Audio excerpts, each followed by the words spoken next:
कहानी एक बूढ़े आदमी से शुरू होती है जो एक राज्य में रहता है और अपना जीवन यापन जंगल की लकड़ी बेचकर करता है।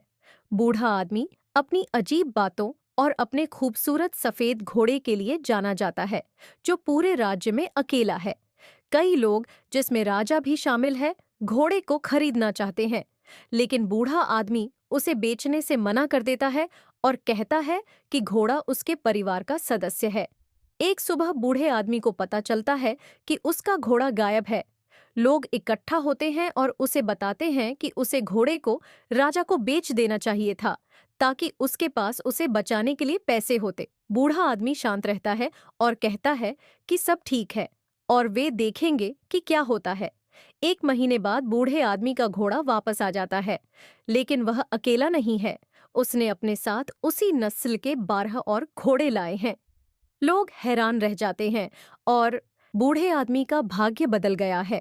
बूढ़ा आदमी फिर से कहता है कि सब ठीक है और वे देखेंगे कि आगे क्या होता है। बूढ़े आदमी का बेटा जंगली घोड़ों को प्रशिक्षित करना शुरू करता है, लेकिन वह एक घोड़े से गिर जाता है और उसकी टांग टूट जाती है।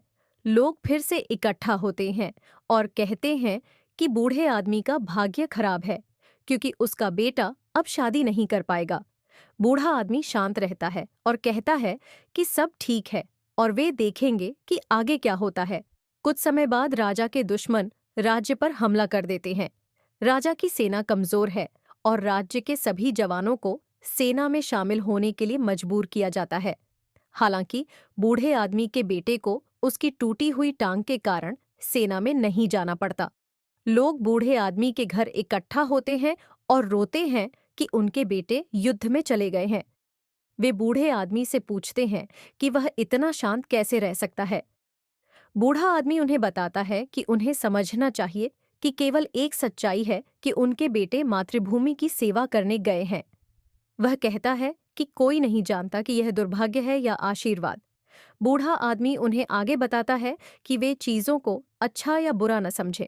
वह कहता है कि जीवन एक किताब की तरह है और आप केवल एक पंक्ति पढ़कर पूरी कहानी को समझ नहीं सकते।